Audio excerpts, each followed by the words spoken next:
ಇನ್ನು ಕುರ್ಚಿ ವಿಚಾರದಲ್ಲಿ ಸಿದ್ದು ರಾಂಗ್ ಆಗಿದ್ದಾರೆ. ಡಿ ಕೆ ಶಿವಕುಮಾರ್ ಸಿಕ್ಕಾಪಟ್ಟೆ ಕನ್ಫ್ಯೂಷನ್ ಅಂದ್ರೆ ಅವರಿಗೆ ಗೊಂದಲ ಇದೆ. ನಾನು ಹೈಕಮಾಂಡ್ ಹೇಳಿದಂತೆಯೇ ನಡೆದುಕೊಳ್ಳೋದು, ನಾನು ನಡೆದುಕೊಳ್ಳಬೇಕು, ಡಿ ಕೆ ಶಿವ ನಡ್ಕೋಬೇಕು, ಈ ಬಗ್ಗೆ ಯಾರು ಮಾತನಾಡ್ತಾರೋ ಅವರನ್ನೇ ಕೇಳಿ ಅಂತ ಸಿದ್ದರಾಮಯ್ಯನವರು ಗರಂ ಆಗ್ಬಿಟ್ಟಿದ್ದಾರೆ. ಇವತ್ತು ಅತ್ತ ದೆಹಲಿಯಲ್ಲಿ ಕಾಲದ ಮಾತನಾಡಿದ್ದಾರೆ ಡಿ ಕೆ ಶಿವಕುಮಾರ್. ಎಲ್ಲದಕ್ಕೂ ಕಾಲ ಉತ್ತರ ಕೊಡುತ್ತೆ ಅಂತ ಹೇಳಿದ್ದೀನಿ. ನಾವೇನು ಮಾತಾಡಿದ್ದೀವಿ ಅನ್ನೋದು ನಮಗೆ ಮಾತ್ರ ಗೊತ್ತು, ಟೈಮ್ ನೋಡಿಕೊಂಡು ಎಲ್ಲ ಹೇಳ್ತೀನಿ ಅಂತ ಡಿ ಕೆ ಶಿವಕುಮಾರ್ ಮಾತಾಡ್ತಾ ಇದ್ದಾರೆ. ನೋಡಿ, ಒಂದ್ ಕಡೆ ಸಿಎಂ ಸಿದ್ದರಾಮಯ್ಯನವರು ಸರ್ ಅಧಿಕಾರ ಹಂಚಿಕೆ ಆಗುತ್ತಾ ಅಂತ ಅಂದ್ರೆ ಸಿಟ್ಟಿಗೆದ್ದು ಬಿಡ್ತಾರ ಅವರು. ಯಾರು ಮಾತಾಡ್ತಾರೋ ಅವರನ್ನೇ ಹೋಗಿ ಕೇಳ್ಕೊಳ್ಳಿ, ನನ್ನೇನು ಕೇಳ್ತೀರಾ ಅಂತ ಅವ್ರು ಹೇಳ್ತಾರೆ. ಹೈಕಮಾಂಡ್ ಏನು ಹೇಳುತ್ತೋ ಅದೇ ಫೈನಲ್ ಅಂತ ಸಿದ್ದರಾಮಯ್ಯನವರು ಹೇಳಿದ್ರೆ ಕಾಲ ಎಲ್ಲದಕ್ಕೂ ಉತ್ತರ ಕೊಡುತ್ತೆ ಅನ್ನೋದು ಡಿ ಕೆ ಶಿವಕುಮಾರ್ ಅವರ ಸ್ಟೇಟ್ಮೆಂಟ್. ಬನ್ನಿ ಇಬ್ರು ಏನೇನು ಮಾತಾಡಿದ್ದಾರೆ ಅನ್ನೋದು ನೋಡೋಣ. ಹೈಕಮಾಂಡ್ ಏನ್ ತೀರ್ಮಾನ ಮಾಡಿದ್ರೆ ಅದರಂತೆ ನಡ್ಕೊಳ್ಳೋದು. ನಾನು ನಡ್ಕೋಬೇಕು, ಡಿ ಕೆ ಶಿವಕುಮಾರ್ ನಡ್ಕೋಬೇಕು, ಹೈಕಮಾಂಡ್ಗೆ ಬಿಟ್ಟಿದ್ದ ವಿಚಾರ. ಅದಕ್ಕೆ ನೀವು ಪದೇ ಪದೇ ಪದೇ ಪದೇ ಹಾಕೊಂಡು ಇದನ್ನೇ ಕೇಳೋದು. ಬೇರೆ ಏನ್ ಕೇಳೋದಿಗೆ ಇಲ್ವಾ? ಅಲ್ಲ, ಇವತ್ತು ಮಾತಾಡಿದ್ರು ಸರ್, ಅದಕ್ಕೆ ಅವ್ರು ಮಾಡ್ಬಿಟ್ರೆ ಕೇಳಿ, ಯಾರು ಮಾತಾಡ್ತಾರೋ ಅವ್ರಿಗೆ ಕೇಳಿ, ನನ್ಗೆ ಯಾಕೆ ಕೇಳೋದು? ನಾನು ಹೈಕಮಾಂಡ್ ಏನ್ ಹೇಳ್ತಾರ ಅದು ಕೇಳೋದು. ಸರ್, ಈಗ ಬೇರೆ ಯಾರು ಭೇಟಿ ಮಾಡಿದ್ರ ಪಾರ್ಲಿಮೆಂಟ್ ಟೈಮ್ ಇಲ್ಲ ಸರ್. ಸರ್, ಈಗ ಡಿ ಕೆ ಸುರೇಶ್ ಅವರು ಹೇಳಿದ್ದಾರೆ ಸ್ವಲ್ಪ ನಿಧಾನ ಆದ್ರೂ ಪರವಾಗಿಲ್ಲ, ಸಿದ್ದರಾಮಯ್ಯ ಅವರು ಕೊಟ್ಟು ಮಾತ್ರ ಭರವಸೆ ಇದೆ ಅಂತ ಹೇಳಿದ್ದಾರೆ. ಮತ್ತೆ ನಾನು ಕಾಲ ಉತ್ತರ ಕೊಡ್ತೇನೆ ಅಂತ ಹೇಳ್ತೀನಿ. ನಾನೇನು ನಾವೇನ್ ಮಾತಾಡಿದೀವಿ ಅನ್ನೋದು ನಮ್ಗೆ ಮಾತ್ರ ಗೊತ್ತು ಅಂತ ಹೇಳಿದೀನಿ. ಪ್ರತಿ ಬಾರಿಯೂ ಕೂಡ ಕಾಲ ಉತ್ತರ ಕೊಡುತ್ತೆ ಅಂತ ತಾವು ಹೇಳ್ತೀರಿ, ಸುರೇಶ್ ಅವರು ಹೇಳ್ತಾರೆ. ಆ ಕಾಲ ಯಾವಾಗ ಬರುತ್ತೆ ಅಂತ ಟೈಮ್ ನಮ್ಗೆ ಹೇಳ್ತೀನಿ.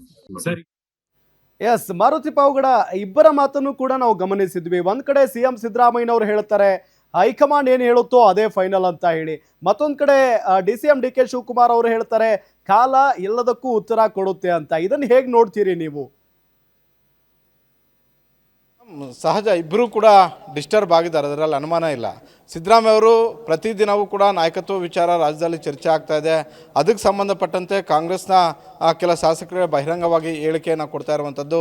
ಇಕ್ಬಾಲ್ ಹುಸೇನ್ ಅವರು ಪದೇ ಪದೇ ನೇರವಾಗಿ ಮುಖ್ಯಮಂತ್ರಿ ಸಿದ್ದರಾಮಯ್ಯ ಅವರಿಗೆ ಕೇಳ್ತಾ ಇದ್ದಾರೆ, ನೀವು ಕೊಟ್ಟ ಮಾತಿನಂತೆ ಯಾಕೆ ನಡ್ಕೊಳ್ಬಾರ್ದು ಅಂತ. ಜೊತೆಗೆ ಡಿ ಕೆ ಸುರೇಶ್ ಅವರು ಕೂಡ ಪ್ರತಿ ಬಾರಿನೂ ಕೂಡ ಹೇಳಿಕೆ ಕೊಡ್ತಿರೋದೇನಂತ ಹೇಳಿದ್ರೆ ಅವತ್ತು ಮಾತುಕತೆ ಆಗಿತ್ತು, ಸಿದ್ದರಾಮಯ್ಯ ಅವರು ಆ ಮಾತಿನಂತೆ ನಡ್ಕೊಳ್ತಾರೆ ಅನ್ನುವಂಥ ಒಂದು ಭರವಸೆ ಇರೋದು.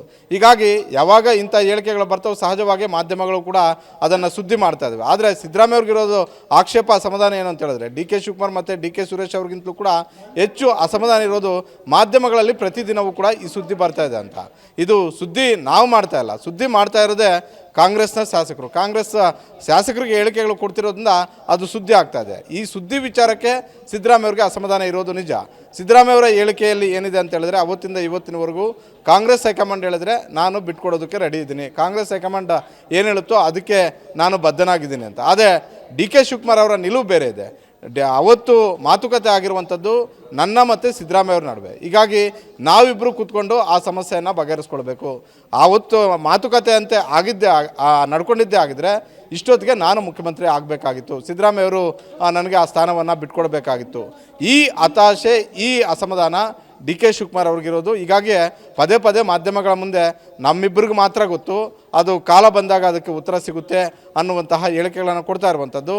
ಒಂದು ಕಡೆ ಸಿದ್ದರಾಮಯ್ಯ ಅವ್ರಿಗೆ ಕಾಂಗ್ರೆಸ್ ಹೈಕಮಾಂಡ್ ಜಪ, ಮತ್ತೊಂದು ಕಡೆ ಡಿ ಕೆ ಶಿವಕುಮಾರ್ ಅವ್ರಿಗೆ ಸಿದ್ದರಾಮಯ್ಯ ಯಾವಾಗ ಬಿಟ್ಕೊಡ್ತಾರೋ ಆ ಸಂದರ್ಭದಲ್ಲಿ ಆಗ್ತೀನಿ ಅನ್ನುವಂಥದ್ದು.